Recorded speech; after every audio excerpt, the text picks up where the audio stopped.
Hello everybody, Average Gamer here, and welcome to another Superpower 3 video. So in this video, we're going to be going over, actually, some answers to some questions I was lucky enough to be able to provide the developer, specifically JR Couture, and the people over there at Golem Labs. And yeah, so I'm going to go into the questions I asked. Now, I'll preface by saying I asked like 40 questions, and I got the answers to maybe we'll say a third, but it was prefaced. So some of the questions I asked were kind of touched upon. Apparently THQ has specific release information associated with some of the questions I asked, so he wasn't able to provide the answers to those questions. And there were still a couple of questions that were classified as unable to be divulged at this time, which was okay. It was no big deal. There was one answer I got that kind of blew my mind a little bit, which I will get into. That one will be the last one, because I had to get clarification on it. And when I got clarification on it, it kind of opened my mind as to what about this game and the reason why sometimes it acts the way it does. So my first question was, how many people work at Golem Labs? Like, I want to know, like, what the actual number was. Turns out there's 20 people working at GL there, which is pretty good. I also wanted some clarification on when the game started. So initially, I was like, okay, well, 2018, maybe September. Turns out it was actually in the middle of the year. So we're looking at, what, January, February, March, April, May, probably June, July-ish of 2018. Which kind of gives us a better idea of what was going on. I also asked just the blatant question as to how the staff is dealing with the reviews, and I think as of now it's already got 8% positive. Right now he says we all believe in it. We're working long hours at the moment, so they're putting in the work, which is good, and they are 100% from the sounds of it behind their project. They know what they released may not have been exactly what should have been released, and it sounds like they are working hard on it, which is good. I asked prior to release if there was any crunch being done, because we all know, crunch being done sometimes does affect the end product. It affects the employees. The employees get burnout and all that stuff.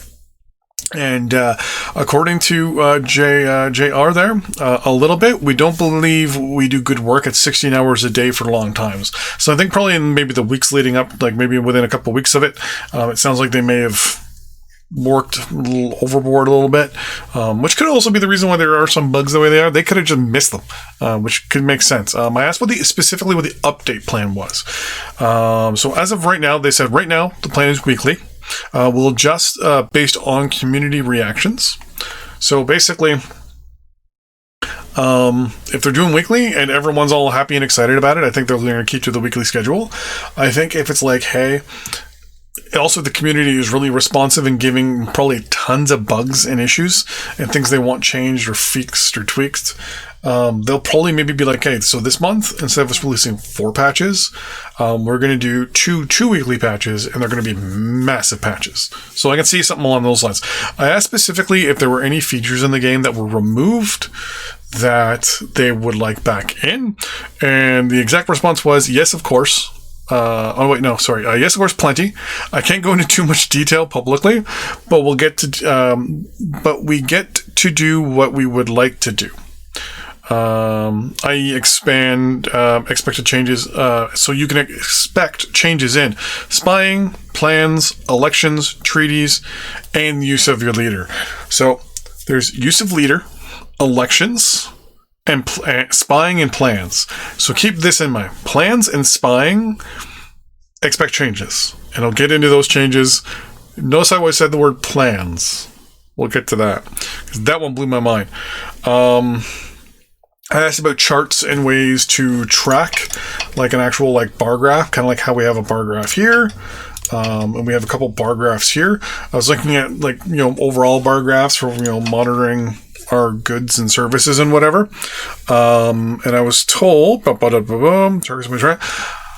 a list, yes, similar to Superpower 2 at first, but they have larger plans for it. So they do have plans to do some sort of ledger.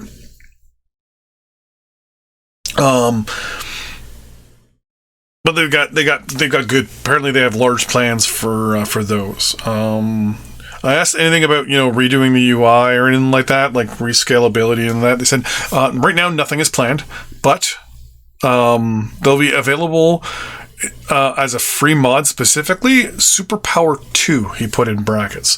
So, sounds of it like there might actually be a free Superpower 2 reskinning of the UI that will be available down the road. I asked what priorities were going on right now with the patches. I was told fixes and whatever the community is asking for the most. So, if you want it, go to the Discord and tell them. I asked why there was a one-time option, like why time only has one option.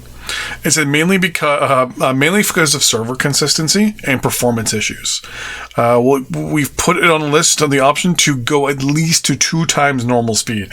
So they are hearing out. They are going to be adding obviously another time, probably obviously as we heard there, plus 2 time.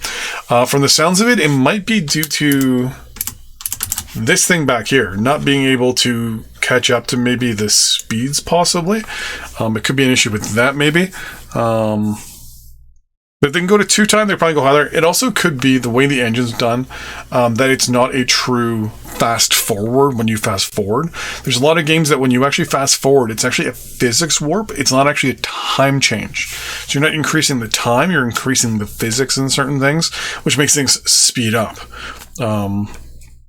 Kind of like Kerbal Space Program, for example. When you change the time there, you're not actually changing the time, you're doing a physics warp. And you're changing the physics in the game as you click the buttons, because they couldn't really calculate or do a time warp. That's the reason why if you time warp in Kerbal Space Program, you can hit the ground and smash and explode, even at like 6 meters per second. But if you were at 6 meters per second, or 3 meters a second, and you hit the ground at a regular time frame, you might have something explode or you might hit bounce, but it's the way the game calculates the timing is what goes on. Now, it could be that there's also a lot of stuff in the background that we don't know, and I'm going to get to that I think is behind under the hood that we don't know about in this game, which I'll get to. I asked why there wasn't tutorials, and there was actually a very actual, honest answer to this. JR said, and I quote, "Mainly because I'm terrible at them, and don't know how to do them properly. The manual came in late because I didn't have time as well to do a tutorial.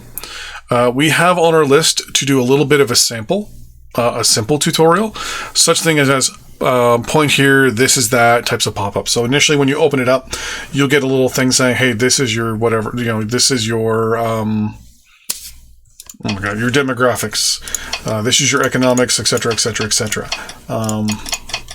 So they're looking at doing something along those lines, which makes sense, especially because they just admit being bad at it. And it's better to not have one and then have a horrible one that just totally just screws things up. Which is okay. Now, I do understand why people are like, why is that at least there no tutorial? And basically it sounds like I didn't have time to make one and I'm bad at it. That's as honest, I think, as any developer could say, other than be like, oh, we tried to input one, like, but this, that, and everything else. The way the one that Battlegoat has is exactly like that. It's basically point and notify, where you'll get a little pop-up saying, hey, this is this, and it'll have like a little circle rotating around it, and that's it. It's up to you to follow it if you want to. I asked one thing that he prefers, or they prefer over Superpower 2 over Superpower 3, and they actually state simplicity. They actually, at their end, think Superpower 2 is actually more simple under the hood than Superpower 3. I asked what specifically they prefer in Superpower 3 over Superpower 2, and also demographics and cultures. I asked if there's going to be mod tools. The answer was yes, there are house tools. We just need to make documentation and we need to polish them, and then they'll be released. And then I asked specifically if there was, I think this was actually kind of confused in traffic. I asked in English if devs have each their favorite feature. And I'm assuming he got this and changed it into French. So I think next time I ask questions, I'm going to auto-translate them myself so I make sure they go across properly. He said yes. areas of expertise. So I asked if they had their favorite feature, but he said, do devs each have a feature? I think there was definitely a miscommunication there. Being French Canadian, I get it. Joel, as sometimes it's nicknamed, can be a pain in the ass. Now, here is the part where I say, I think this game has more going on under the hood than we suspect. I'm not going to show you the thing I have. Where is it? So I asked for clarification. I asked for any notable features during development that we want to put back in. Yes, of course, plenty. We can't go into too much detail publicly, but we get to do what we want, what we would like to do. I expand. You can expect changes in spying, plans, elections, treaty, and use of leader. So use of leader and elections. I'm expecting some sort of speech mechanic or promises mechanic so that you have to fulfill your promises and that will affect your approval rating.